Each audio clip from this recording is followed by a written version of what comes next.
आइए दोस्तों बात करते हैं कोरोना वायरस को लेकर आज दिन भर की तमाम बड़ी खबरों पर नजर डालें। जी हां, सबसे पहले आपको बता दें दोस्तों, पिछले 24 घंटों के दौरान भारत में 49,000 से भी ज्यादा नए केस देखे गए। अब तक 31,000 से ज्यादा लोगों के जान जाने की खबर है। जी हां, चीनी वायरस के ताजा आंकड़े तो हम आपको बताएंगे ही, लेकिन इसके अलावा आपको ये भी बता दें कि आखिर किस राज्य के मुख्यमंत्री को चीनी वायरस से संक्रमित पाया गया। जी हाँ, एक राज्य के मुख्यमंत्री खुद कोरोना वायरस से पॉजिटिव पाए गए हैं, वहीं एक राज्य के स्वास्थ्य मंत्री भी कोरोना वायरस से पॉजिटिव पाए गए हैं। कुछ और खबरें भी आपको बताएंगे, 10 बड़ी खबरें जानेंगे कोरोना को लेकर। सबसे पहले बात करें ताजा आंकड़ों की, तो भारत में पिछले 24 घंटों के दौरान तकरीबन 49,000 मामलों की बढ़ोतरी हुई और इसके बाद अभी कुल कोरोना संक्रमित केस की संख्या 13,36,000 से ज्यादा हो चुकी है भारत में, जिसमें से 4,56,000 से ज्यादा केस एक्टिव चल रहे हैं, यानी कि जिनका इलाज अभी चल रहा है, जबकि 8,50,000 समथिंग केस ठीक हो चुके हैं, रिकवर हो चुके हैं। ये टोटल जान जाने वाले लोगों की संख्या 31,358 पहुंच चुकी है। तो ये तो रहा भारत का ताजा आंकड़ा, राइट। आइए वहीं दुनिया भर के ग्लोबल आंकड़ों पर नजर डालें ना, तो पूरी दुनिया में कुल संक्रमित लोगों की संख्या 1,57,00,000 से भी ज्यादा हो चुकी है,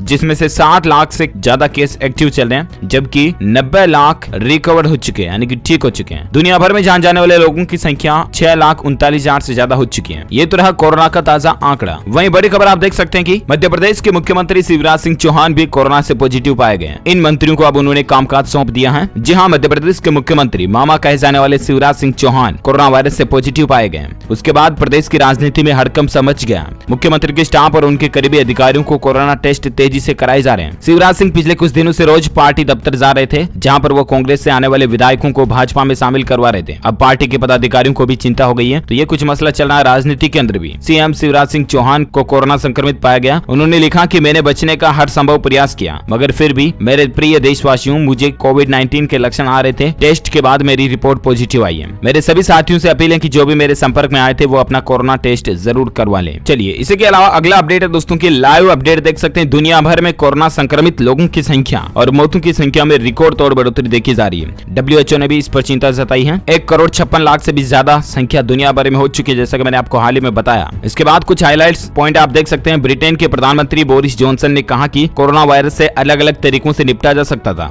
दक्षिण अफ्रीका ने सभी स्कूल 1 महीने के लिए बंद कर दिए हैं। वहीं उत्तर प्रदेश के मुख्यमंत्री योगी आदित्यनाथ ने अपने अधिकारियों से कहा कि वो सोमवार तक प्रदेश में कोरोना टेस्टिंग की क्षमता बढ़ाकर रोज 1 लाख तक टेस्टिंग कर दें उत्तर प्रदेश में, है ना। तो ये भी अपडेट चला। इसके अलावा कोरोना को लेकर एक खबर ये भी है कि हर चीज में वायरस होने का शक भी क्या कोई बीमारी है। जी हाँ, कोरोना वायरस के इस दौर में साफ सफाई रखने और बार बार हाथ धोने के लिए कहा जा रहा है, राइट, ताकि वायरस आपके शरीर में ना पहुंचे। लेकिन ऐसे में लोग बार बार हाथ धो भी रहे हैं। अगर आपको लगने लगे कि हर चीज में जर्म्स हैं या वायरस हैं, गंदगी है जो आपको नुकसान पहुंचा रहा है, और आप बार बार हाथ धो रहे हैं या सफाई कर रहे हैं, तो ये भी एक बीमारी का ही लक्षण है। इसे कहते हैं ऑब्सेसिव कंपल्सिव डिसऑर्डर, यानी कि OCD। डॉक्टरों का कहना है कि जिन लोगों में OCD की समस्या पहले से मौजूद होती है, उनमें कोरोना महामारी के दौरान दिक्कत और बढ़ गई है। बहुत से लोग होते हैं ना, बहुत सी लुगाइयों को भी आपने देखा होगा, महिलाओं को, जो बहुत ज्यादा ऐसे वो चतराई वगैरह करती है, साफ सफाई रखती है, बहुत ज्यादा ही कुछ ऐसे सेंसिटिव होती है इन मामलों में कि मामूली सा कुछ टच हो गया, वायरस आ जाएगा वगैरह। तो एक मानसिक भ्रांति वाला रोग भी है। हालांकि आपको साफ सफाई जरूर रखनी है, अपने हाथों को जरूर धोना है, लेकिन ऐसा मतलब ऑलराउंडर डाउट नहीं रखना, है ना। मेरे कहने का मतलब ये नहीं कि आप बिल्कुल अलर्ट ही ना रहो। अलर्ट रहना, हमें सभी सावधानियां रखनी है, मास्क लगाना है, बार बार साबुन से हाथ धोना, जब भी आप घर से बाहर जाएं वगैरह वगैरह, खाना खाने से पहले सोशल डिस्टेंसिंग बनाए रखें। इन बातों को जरूर ध्यान रखें, है ना। अगला अपडेट आप देख पा रहे कि दिल्ली के अंदर, जी हाँ, राजधानी दिल्ली में कोरोना का रिकवरी रेट बढ़कर 87.29% पहुंच चुका है। पिछले 24 घंटों के दौरान राजधानी दिल्ली में 1142 नए मामले देखे गए, लेकिन राहत की बात यह है कि 100 में से 87 लोग ठीक भी हो रहे हैं दिल्ली में, यानी कि बोले तो रिकवरी रेट, ठीक होने वाले लोगों की संख्या की जो दर है वो भी अच्छी बढ़ रही है, अच्छी बात है। साथ ही खबर देख सकते हैं, बिहार के अंदर कोरोना का विस्फोट देखने को मिला। एक दिन में 2800 से ज्यादा नए संक्रमित मामले देखे गए। जी हाँ, बिहार राज्य में कोरोना अब कहर ढाने लगा है। राज्य में लॉकडाउन होने के बाद भी शनिवार को न्यूज एजेंसी NI की ओर से जारी आंकड़ों के मुताबिक पिछले 24 घंटों के दौरान 2803 नए संक्रमित केस देखे गए। इससे पहले 24 जुलाई को यानी शुक्रवार को 1021 और 23 तारीख को 1782 नए केस आए थे। सबसे ज्यादा बिहार में आज ही देखे गए केस। तो बिहार के लोग प्लीज कुछ ज्यादा सावधान रहें। साथ ही खबर देख सकते हैं कि देश भर में कोरोना जांच में रिकॉर्ड तेजी पाई गई है। एक दिन में 4,20,000 नमूनों की जांच हुई। रिकवरी रेट में भी इजाफा देखने को मिला। जहां देश भर में कोरोना की जांच में भी लगातार बढ़ोतरी हो रही है। केंद्रीय स्वास्थ्य मंत्रालय के आंकड़ों के मुताबिक दोस्तों पिछले 24 घंटों के दौरान 4,20,898 नमूनों की जांच की गई। केंद्र ने इसका श्रेय लैब्स की संख्या में बढ़ोतरी को दिया। मंत्रालय का कहना है कि जनवरी महीने में कोरोना संक्रमण की जांच के लिए देश में केवल 1 लैब थी, लेकिन अब इनकी संख्या बढ़कर 1301 हो चुकी है। जी हाँ, जरा जरा सोचिए, पहले सिर्फ एक लैब थी जनवरी में और अभी टोटल लैब कितनी है? 1301 लैब हो चुकी है टोटल। स्वास्थ्य मंत्रालय का कहना है कि आईसीएमआर की नई गाइडलाइन पर अमल करते हुए देश में कोरोना संक्रमण की ज्यादा से ज्यादा जांच पर भी जोर दिया जा रहा है। तो ये राहत की बात है कि हमारे देश में टेस्टिंग की संख्या बढ़ी है, लेबोरेटरी वगैरह की संख्या भी बढ़ी है, अच्छी बात है।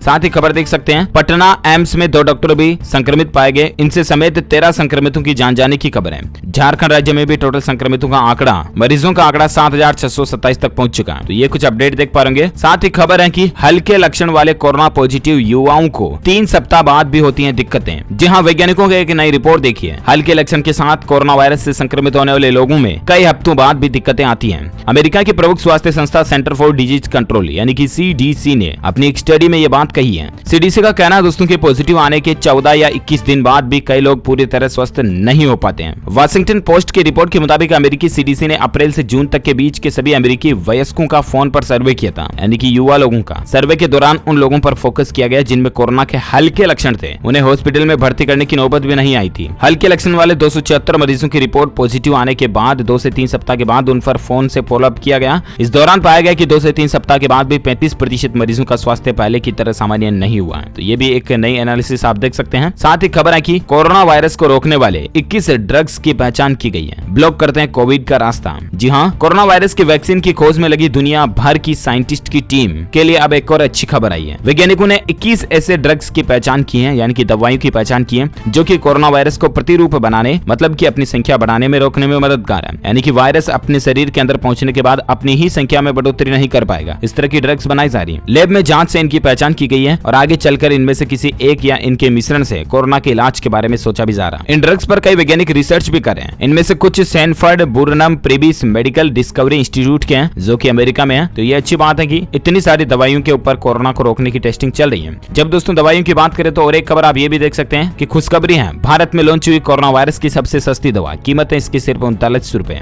जी हाँ, भारत में कोरोना महामारी के बीच एक अच्छी खबर आई है। कोरोना की एक सस्ती दवा लॉन्च की गई है। दवा कंपनी जैन बरकट फार्मास्यूटिकल्स जो है ना, उसने इस दवा का नाम फेविवेंट रखा है, जिसे फेविपिरावीर के नाम से बाजार में बेचा जाएगा। दवा की कीमत मात्र 39 रुपए प्रति टेबलेट होगी। हल्के लक्षण वाले मरीजों को ये दवा दी जाएगी। 200 ml की टेबलेट में आएगी ये फेविफेंट। इसके एक पत्ते में 10 टेबलेट होगी। तो ये कुछ आप जानकारी देख सकते हैं। तेलंगाना की फार्मास्यूटिकल प्लांट में ये दवा बन रही है। साथ ही और एक खबर देख सकते हैं दोस्तों की वायरस की रोकथाम के लिए उत्तराखंड राज्य के 4 जिलों में वापस प्रभावी ढंग से लॉकडाउन लागू कर दिया गया। जी हाँ, उत्तराखंड राज्य में कोरोना के बढ़ते मामलों पर लगाम लगाने के लिए प्रदेश के 4 जिलों में 2 दिन तक संपूर्ण लॉकडाउन लागू किया गया। शनिवार से ये लागू लॉकडाउन है, रविवार को भी लागू रहेगा। देहरादून, हरिद्वार, नैनीताल व उधम सिंह नगर जिले में ये लॉकडाउन लागू किया जाएगा। आवश्यक दुकानों को छोड़कर से सभी दुकानों को बंद करने का फैसला लिया गया है। तो ये उत्तराखंड राज्य को लेकर अपडेट आप देख सकते हैं। साथ ही एक खबर है दोस्तों, हालांकि दुख भरी खबर, लेकिन आप देख सकते हैं WHO के एक्सपर्ट का कहना है कि इस साल किसी को नहीं मिल पाएगी कोरोना की वैक्सीन। जहां पूरे यूरोप और दुनिया भर को उम्मीद थी कि ऑक्सफोर्ड यूनिवर्सिटी द्वारा बनाई गई कोरोना वैक्सीन क्रिसमस तक बाजार में आ जाएगी, लेकिन इन उम्मीदों पर विश्व स्वास्थ्य संगठन ने एक बार फिर से पानी फेर दिया। जी हाँ, WHO के वरिष्ठ अधिकारी माइक रयान ने कहा कि किसी भी वैक्सीन का पहला उपयोग वर्ष 2021 के शुरुआती महीने में ही संभव है। WHO ने स्पष्ट रूप से कह दिया कि इस साल के अंत तक कोरोना वायरस की कोई भी वैक्सीन नहीं मिलेगी। लोगों को उम्मीद थी कि ऑक्सफोर्ड यूनिवर्सिटी की वैक्सीन लोगों को मुहैया हो जाएगी, लेकिन ऐसा नहीं होगा। Mirror.co.uk की खबर के मुताबिक ऑक्सफोर्ड यूनिवर्सिटी के वैक्सीन से यूरोप, अमेरिका, मेक्सिको और रूस को सबसे ज्यादा उम्मीदें थी। तो ये कुछ मसला चल रहा है। हालांकि देखते हैं, अभी भी WHO का सिर्फ ये बयान है, कोई कंफर्म अपडेट नहीं है या कोई ऐसी प्री अनाउंसमेंट नहीं है। फिर भी हम सभी भगवान से गौर से, ईश्वर से ये प्रे करते दोस्तों की जल्द से जल्द दुनिया को वैक्सीन मिल जाए कोरोना वायरस की। तो ये राहत की बात होगी। इस पर एक अच्छी खबर ये भी देख सकते हैं कि जल्द तैयार हो सकती है स्वदेशी कोरोना वैक्सीन। 6 शहरों में इसका मानव परीक्षण चल रहा है। जी हाँ, कोरोना वायरस के लिए स्वदेशी वैक्सीन जो कि भारत में ही तैयार हुई है। भारत की दवा पर तेजी से वैज्ञानिक काम कर रहे हैं। भारत बायोटेक और जायडस कैडिला की वैक्सीन 6 शहरों में मानव परीक्षण पर चल रही है। शुक्रवार को दिल्ली स्थित एम्स में एक 30 साल के व्यक्ति को भारत बायोटेक द्वारा तैयार की गई कोवैक्सीन का 0.5 ml मिलीलीटर इंट्रामस्कुलर इंजेक्शन दिया गया। वह दिल्ली का पहला व्यक्ति था जिसे इंजेक्शन दिया गया। भारत बायोटेक और जायडस कैडिला, ये 2 कंपनियां ऐसी हैं दोस्तों जिनका टेस्टिंग और ट्रायल बहुत अच्छी तरह से चल रहा है भारत में। तो देखते हैं, उम्मीद है बहुत जल्द इनकी दवा भारत में देखने को मिलेगी लोगों के लिए। साथ ही एक खबर देख सकते हैं कि देसी कोरोना वैक्सीन कोवैक्सीन पर एक गुड न्यूज ये भी है कि शुरुआती ट्रायल में इसका कोई भी रिएक्शन नहीं देखा गया। जी हाँ, बहुत सारी मेडिकल दवाइयां जो होती है ना, वो टेस्टिंग के दौरान ही रिएक्ट कर जाती हैं, यानी कि वो पर्टिकुलर जिस बीमारी के लिए बनाई गई उस बीमारी को तो ठीक करती हैं, लेकिन साइड इफेक्ट के रूप में दूसरी बीमारियां पैदा कर देती हैं या शरीर में कोई दूसरा रिएक्शन बना देती है। तो अच्छी बात यह दोस्तों की कोरोना वायरस की ट्रायल किए जा रहे दवा कोवैक्सीन का पहला चरण जो पूरा हुआ, इस दौरान किसी भी प्रकार का रिएक्शन नहीं देखा गया